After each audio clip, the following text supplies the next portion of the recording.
បាទសួស្តីអ្នកទាំងអស់គ្នាស្វាគមន៍មកកាន់ Channel រៀនភាសាអង់គ្លេសនិងភាសាថៃផ្នែកចំណេះដឹងទូទៅបាទវីដេអូថ្ងៃនេះគឺខ្ញុំចង់បង្ហាញអ្នកទាំងអស់គ្នាអំពីកម្មវិធីមួយដែលមានសារៈសំខាន់ហើយនឹងល្អបាទអញ្ចឹងកម្មវិធីនេះមានឈ្មោះថា Telegram បាទច្បាស់ជាមានបងប្អូនខ្លះគាត់ធ្លាប់ប្រើហើយនឹងបងប្អូនខ្លះគាត់មិនដែលធ្លាប់ប្រើទេតិចទៀតខ្ញុំនឹងបង្ហាញតើវាគឺជាអ្វីហើយវាមានសារៈសំខាន់អ្វីខ្លះដែលយើងគួរតែប្រើវាបាទតើកម្មវិធី Telegram គឺជាអ្វី Telegram គឺជាកម្មវិធីផ្ញើសារនិងសម្លេងតាមអ៊ីនធឺណិតបង្កើតនៅថ្ងៃទី14ខែសីហាឆ្នាំ2013ដោយក្រុមហ៊ុន Telegram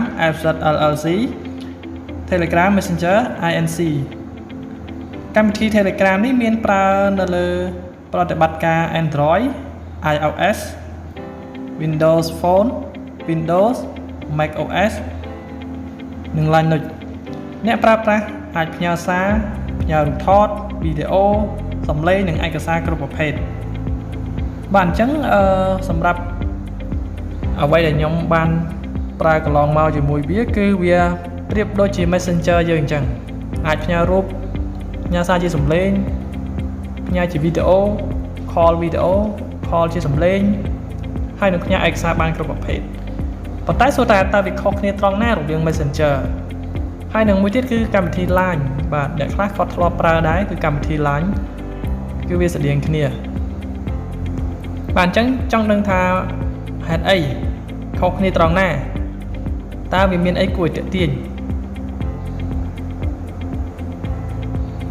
បាទហេតុអីបានជា Telegram ជាជម្រើសល្អមិនគួរមើលរំលងគួរតែប្រើទាំងអស់គ្នាបាទចម្លើយគឺទី1 simple បាទវាងាយស្រួលប្រើប្រាស់វាអត់ពិបាកក្នុងការប្រើប្រាស់ទេគឺយើងបើកដំឡើងហើយយើង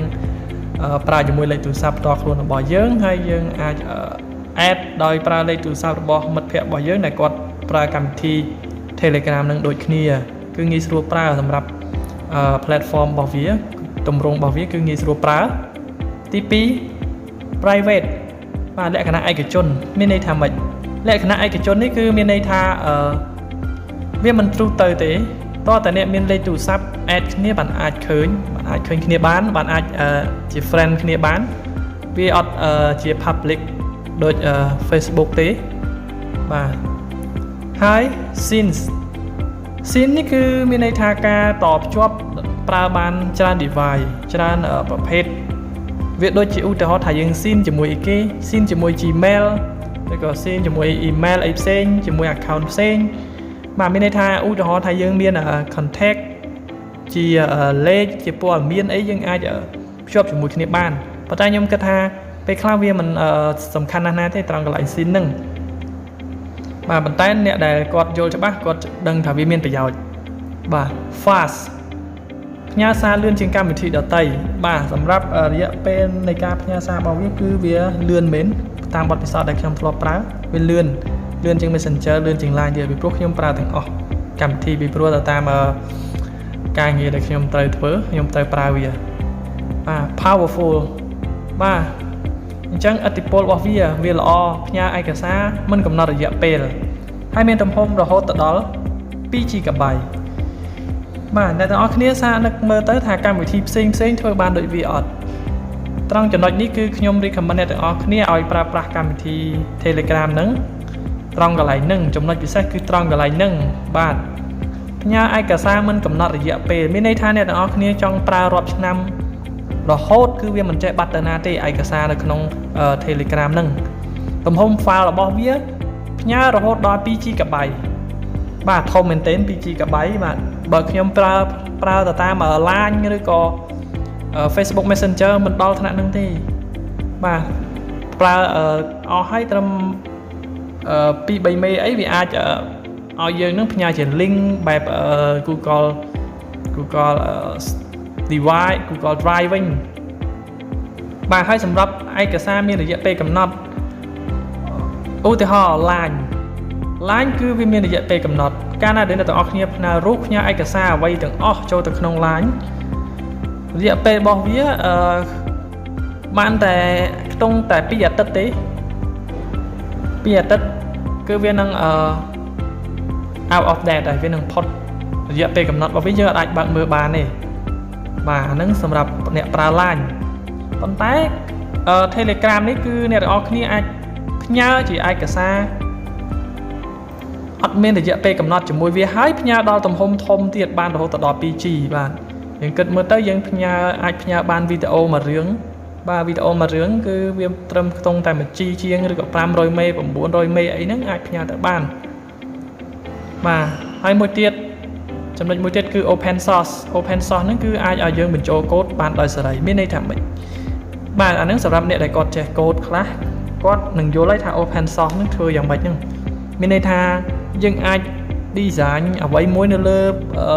Telegram ហ្នឹងក៏បានដែរឧទាហរណ៍យើងដូច design ជា sticker បាទសម្រាប់channel របស់ខ្ញុំរៀនភាសាអង់គ្លេសនិងភាសាថៃខ្ញុំក៏បង្កើតជា group មួយដែរគឺខ្ញុំក៏មាន sticker ផ្ទាល់ខ្លួនឯងដែរសម្រាប់ដាក់ឲ្យអ្នកទាំងអស់គ្នាហើយវាល្អត្រង់កន្លែងហ្នឹងគឺ sticker យើងមិនចាំបាច់ចំណាយលុយទៅទិញទេយើងអាចប្រើបានហើយ sticker ជាភាសាខ្មែរទៀតយើង design ខ្លួនឯងអាហ្នឹងគឺសម្រាប់អ្នកដែលចេះ design ដូចគ្នាគាត់អាចប្រើប្រាស់បានស្រួលបាទ secure គឺសុវត្ថិភាពមានសុវត្ថិភាពពីអ្នកលួចទិន្នន័យដែលយើងហៅថា hacker ហ្នឹង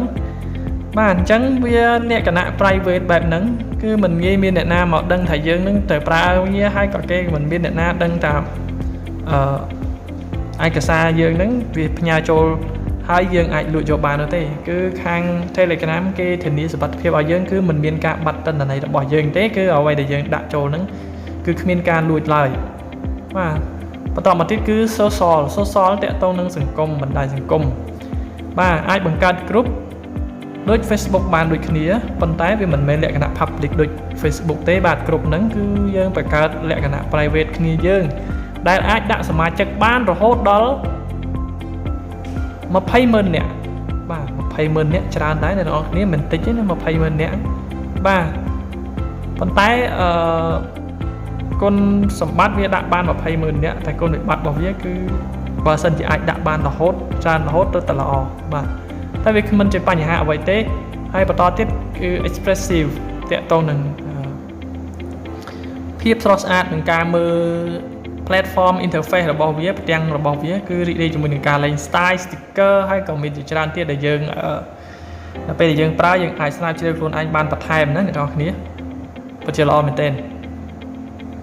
បាទអញ្ចឹងយើងនិយាយមកដល់ការអាប់ដេតនៅក្នុងឆ្នាំ2020នឹងវិញតើវាមានអ្វីដែលជាលក្ខណៈពិសេសក្នុងការអាប់ដេតនៅក្នុងឆ្នាំ2020ពីព្រោះកម្មវិធី Telegram នេះបង្កើតតាំងពី2013ឯណោះអញ្ចឹងមកដល់2020យើងនេះតើវាមានអីអាប់ដេតថ្មីអស្ចារ្យខ្លះបាទអញ្ចឹង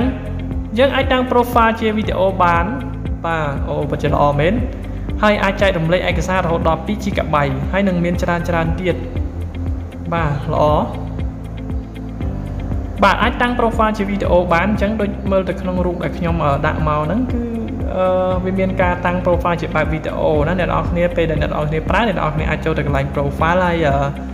select វីដេអូរបស់អ្នកនរគ្នាឬក៏ថតជាវីដេអូទុកឬក៏ថតភ្លាមដូចនៅក្នុងរូបដែលខ្ញុំដាក់ហ្នឹងគឺយើងអាចកាត់តខ្លួនឯងបាននៅទីហ្នឹងហើយយើង save ជាការស្រេចបាទល្អprofile ជារូបភាពឬវីដេអូហ្នឹងក៏យើងអាចធ្វើឲ្យស្រស់ស្អាតបានផងដែរបាទឧទាហរណ៍អ្នកខ្លះគាត់ចង់ដាក់ beauty mode អីអញ្ចឹងទៅឲ្យវាស្រស់ស្អាតទាក់ទាញនៅក្នុង profile ណាដូចជាក្នុងហ្នឹងវាមានធ្វើឲ្យស្បែកម៉ត់រលោងធ្វើឲ្យភ្លឺធ្វើឲ្យឡើងពន្លឺពីងងឹតទៅភ្លឺបាទមានច្រើនអ្នកទាំងអស់គ្នាចាំសាកខ្លួន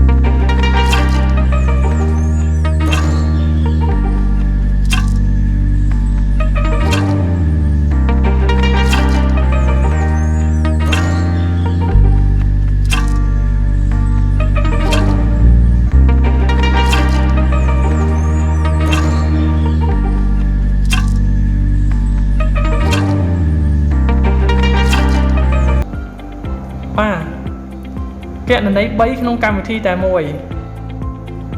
មានន័យថាម៉េចចឹងមានន័យថាអ្នកទាំងអស់គ្នាគឺបង្កើតកម្មវិធី Telegram ដោយប្រើលេខទូរស័ព្ទផ្សេងពីគ្នាបានចំនួន3គណនីនៅក្នុងកម្មវិធី Telegram តែមួយគឺយើងអាច log in បាន3 account យើងនិយាយឲ្យខ្លីយើងអាច log in បាន3 account ចូលទៅក្នុង Telegram របស់យើងល្អយើងមានលេខទូរស័ព្ទ3ខ្សែ Smart Set Card Smartphone អីចឹងយើងបង្កើត Telegram 3ឈ្មោះទៅយើងអាចប្រើបាននៅក្នុងកម្មវិធីតែមួយអត់ចាំបាច់ log out log in ទេបាទល្អកន្លែងហ្នឹងល្អ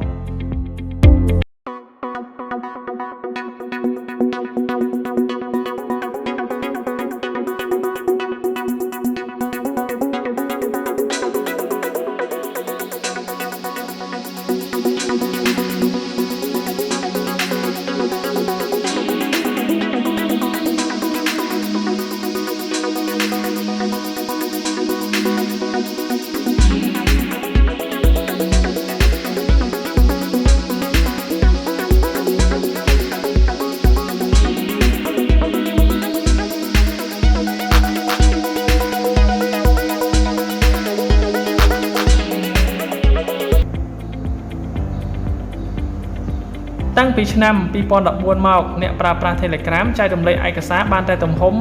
1.5 GB តែប៉ុណ្ណោះដែល file នីមួយៗរបស់វាមានទំហំតែ 16 MB ទេបាទអញ្ចឹងតាំងពី2014អ្នកទាំងអស់គ្នាដឹងស្រាប់ហើយនៅក្នុងអ្វីដែលខ្ញុំសរសេរមកគឺខ្ញុំដកស្រង់មកពី website វាផ្ទាល់តែម្ដង